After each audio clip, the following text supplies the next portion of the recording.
Avec G20 en maths, il n'y a jamais de problème, mais que des solutions. Nous allons ensemble étudier les notions de probabilité conditionnelle et pour cela, on va comprendre et apprendre à remplir les arbres pondérés qui vont nous être proposés dans les exercices. Donc en fait ici, les arbres souvent que l'on va rencontrer vont avoir cette forme-là. Et donc sur chacune des branches, il va y avoir des probabilités. Et nous, avant d'attaquer sur un petit exemple pour comprendre le mécanisme, on va déjà appréhender les définitions propres dans les arbres. C'est-à-dire que chaque branche a une signification. La valeur ici que l'on va avoir sur la branche ici A, c'est ce qu'on va appeler ici P de A. Ça va être la probabilité de l'événement A. Donc c'est ici qu'on va l'indiquer. On va rappeler qu'une probabilité, en fait, c'est une valeur qui est comprise entre 0 et 1. Donc ici, vous allez avoir l'événement P de A et ici, on aura l'événement P de A bar. Ce qu'il faut comprendre, c'est que la somme des branches, ici, doit correspondre en fait à 1. Donc si vous avez une valeur, par exemple ici 0,7, eh bien nous saurons que ici, c'est ce qu'on appelle l'événement contraire, ça vaudra 0,3. Donc ça ici les branches, première branche P de A, ici deuxième branche P de A bar. Vous allez avoir ensuite ici une information qui va être donnée dans l'énoncé. Et en fait ici, ça va introduire ce qu'on appelle les probabilités conditionnelles. Et donc la valeur qui sera sur cette branche, ça sera P de B sachant A. La valeur qui sera sur cette branche, ça sera P de B bar sachant A.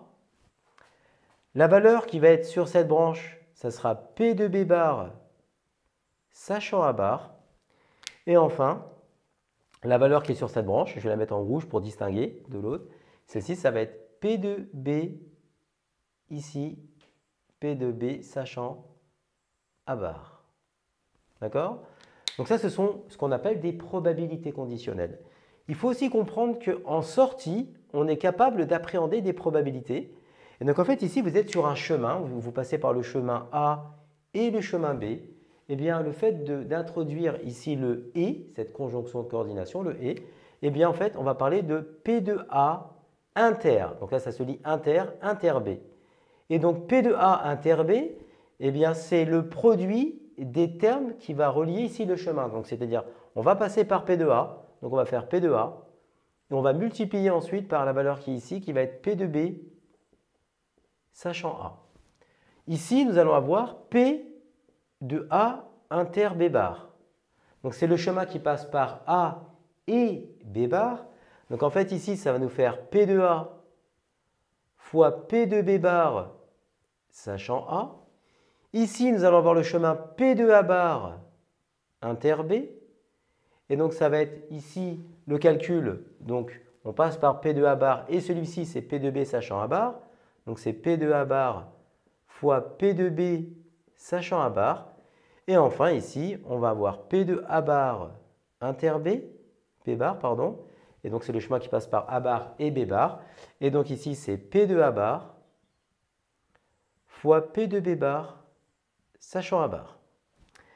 Donc ça, ce sont les informations importantes dans notre arbre pondéré. Donc on rappelle que la somme des deux branches, ça fait 1 et c'est la même chose ici. Là, si vous avez une valeur, eh bien, imaginons que là, c'est par exemple 0,9.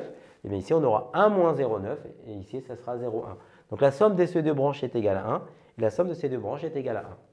Dans les exercices que vous allez rencontrer, on va vous demander dans un premier temps de remplir l'arbre. Et ensuite, dans un deuxième temps, c'est de calculer une de ces 4 branches. Donc, on va demander de traduire l'information, par exemple, P de A inter B. Donc là, vous voyez bien que c'est le chemin qui passe par A et par B. Et la traduction du inter, c'est le « et ». Donc, on va le faire tout à l'heure sur un petit exemple pour l'appréhender. Une fois qu'on a déterminé l'arbre pondéré et qu'on a calculé une de ces 4 probabilités, on va avoir des questions qui sont toujours récurrentes. On va vous demander de calculer, à un moment donné, la probabilité de l'événement B, par exemple. On va demander de calculer l'événement P de B. L'événement B. Donc en fait ici, pour calculer l'événement B, ce qu'il faut comprendre, c'est que par rapport à l'arbre que l'on a ici, ce sont tous les chemins ici qui vont mener à B. C'est-à-dire qu'en fait, on a ce chemin qui mène à B et ce deuxième chemin ici qui mène à B. D'accord? Donc P de B, c'est tous les chemins qui mènent à B. Donc en fait ici, ça va être tout simplement P de B, ça va être P de A inter B plus P de A bar inter B. D'accord? Et donc, quand on fait ce calcul, ce qui serait intéressant d'écrire, c'est toujours d'indiquer une petite propriété. c'est d'après la formule des probabilités totales.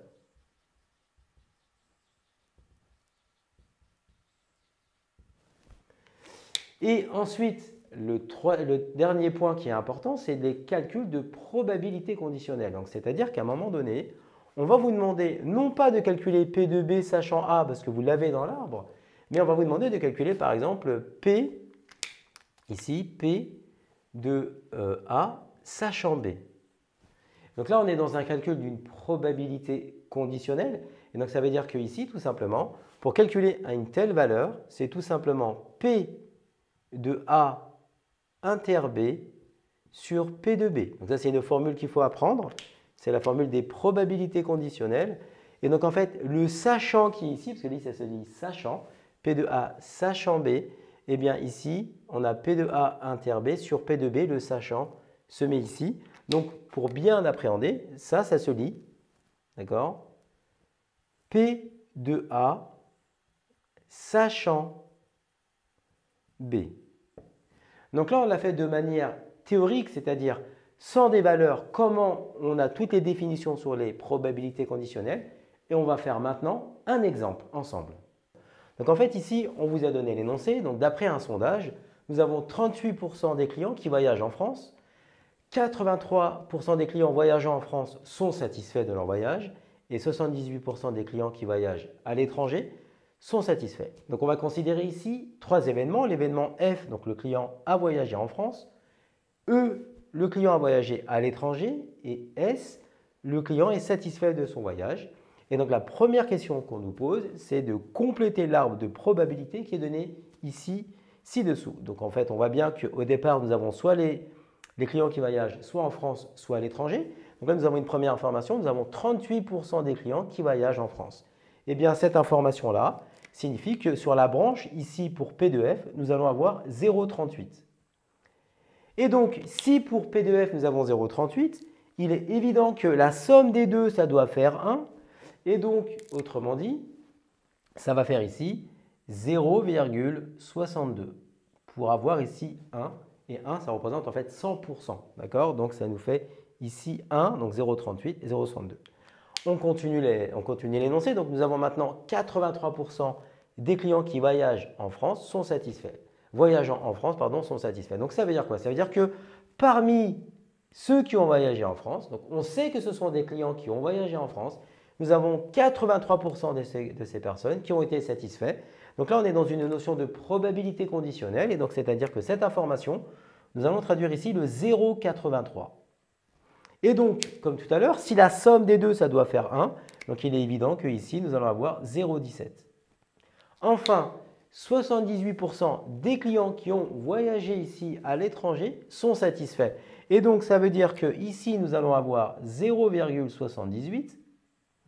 Et comme la somme des deux branches ici, ça doit faire 1, nous avons 0,22. Nous venons de ici compléter l'arbre de probabilité. Nous allons passer maintenant à la deuxième question de cet exemple, c'est-à-dire qu'ici, définir par une phrase l'événement E inter S et calculer sa probabilité. Donc l'événement E ici, donc ce symbole-là, ça se lit E inter S. Et donc en fait, ça signifie tout simplement le inter, c'est traduit par la conjonction de coordination, ça va être le « et ». C'est-à-dire qu'on va pouvoir écrire que c'est le client a voyagé à l'étranger et le client est satisfait. Donc en fait, ça veut dire que tout simplement, l'événement, ici on va pouvoir dire que l'événement E inter S se traduit par le client, ici E, donc le client a voyagé. Le client a voyagé à l'étranger et, c'est ça qui est important, et, d'accord, le client est satisfait. Et donc, pour calculer maintenant la probabilité P de E inter S, eh bien, ici, c'est comme on a vu dans le début de la vidéo, c'est le chemin qui passe par E et qui passe par S. Donc, c'est-à-dire en fait que c'est P de E multiplié par P de S sachant E. Ce qui va nous permettre, donc c'est le chemin qui passe par E et S. Et donc ça nous fait tout simplement ici le calcul, donc P de E, ça nous fait 0,62 multiplié par 0,78. D'accord? Donc ensuite, on va taper ce résultat, ce qui va nous donner ici 0,4836 en termes de résultat. Maintenant, nous allons passer à la question numéro 3, c'est-à-dire ici, montrer que P de S égale 0,799. Donc en fait, lorsqu'on vous demande cette question, lorsqu'on regarde notre arbre de probabilité, nous voyons que pour avoir P de S, on a dit que c'était tous les chemins qui menaient à S. Donc c'est-à-dire que nous allons avoir ce premier chemin complet qui mène à S, qui est tout simplement la probabilité F inter S, et ici le deuxième chemin qui va nous mener à S, P de E, ici inter S. Et donc, on va écrire tout simplement que P de S, c'est égal à P, comme on a dit ici, P de F inter S plus P de E inter S. Et donc, lorsqu'on veut faire ce calcul, c'est-à-dire qui mène à deux branches complètes dans un arbre, eh bien, on va être rigoureux dans la rédaction. On va écrire à notre prof que c'est d'après la formule des probabilités totales. Et donc, on va pouvoir maintenant faire le calcul, c'est-à-dire tout simplement, donc P de F inter S, donc on ne l'a pas encore calculé, c'est le chemin qui passe par F et S, donc on va donner sa formule générale, donc c'est P de F fois P de S sachant F, plus P de E inter S, c'est ce qu'on a fait à la question numéro 2, on avait trouvé que c'était égal à 0,4836. Et donc, enfin, on va mettre les valeurs numériques pour P de F. Donc, P de F ici, c'est 0,38. On va mettre 0,38 fois P de S, sachant ici le F, fois 0,83 plus 0,4836. Et donc, on va maintenant taper ça à la calculatrice et on va vérifier qu'effectivement, P de S est égal ici à 0,799. Autrement dit, ça signifie que parmi les clients qui ont voyagé dans notre sondage, on a 79,9% des gens qui ont été satisfaits de leur voyage. Nous allons maintenant finir par la dernière question de cet exemple, c'est-à-dire que, question numéro 4, sachant que le client est satisfait, quelle est la probabilité qu'il ait voyagé ici à l'étranger? Donc en fait, ici, il y a un mot qui est très important dans cette question, c'est le terme que je vais surligner ici, qui est le terme sachant. Le fait d'avoir une question qui vous fait introduire le mot sachant, nous allons avoir ici une probabilité conditionnelle. Et donc en fait, ici, si on écrit la probabilité recherchée, c'est la probabilité, donc sachant que le client est satisfait. Donc le sachant va se mettre ici en indice, d'accord? Et quelle est la probabilité qu'il ait voyagé à l'étranger? L'étranger, c'est l'événement E. Donc ça fait P de E sachant S. Et donc là, on est dans un calcul de probabilité conditionnelle. Or, on a vu au début de la vidéo la formule pour P de A sachant B. Eh bien, ici, ça va nous faire P de A inter B sur P de B. Donc ça, c'est la formule pour la probabilité conditionnelle. Donc si on la traduit dans notre exemple, ça va nous faire P ici de E inter S sur P de S. Et là, ce qui est très bien, c'est que pour ce calcul de probabilité, on se retrouve avec des valeurs de probabilité que nous avons déjà déterminées à la question 2 et à la question 3. Donc il va rester tout simplement à remplacer les expressions que l'on a déterminées. Donc ici, P de E inter S, donc c'est 0,4836. Et enfin, ici pour P de S, 0,799. Et donc, une fois qu'on a déterminé cette expression, on va devoir ici donner la valeur numérique. Et donc la valeur numérique ici, ça va être avec un arrondi à 10 moins 3 près, donc avec ici à peu près approximativement comme ça un arrondi, donc environ 0,605. D'accord? Donc nous avons à peu près 60% des gens, donc 60,5% des gens, d'accord, qui, sachant que le client est satisfait, la probabilité qu'il ait voyagé à l'étranger va ici se relever à 60,5%. C'est enfin un exemple complet sur les notions de probabilité conditionnelle. Comme tu as kiffé la vidéo et que tu veux des bonnes notes en maths, alors tu mets un pouce bleu, tu t'abonnes à notre chaîne, tu poses un commentaire, on y répond sans problème. Ensuite, on t'embarque avec nous sur g20enmaths.com, des exercices corrigés, des détails de ouf avec ça. Plus d'excuses pour pas avoir de bonnes notes en maths. Et bien sûr, rendez-vous sur nos réseaux sociaux.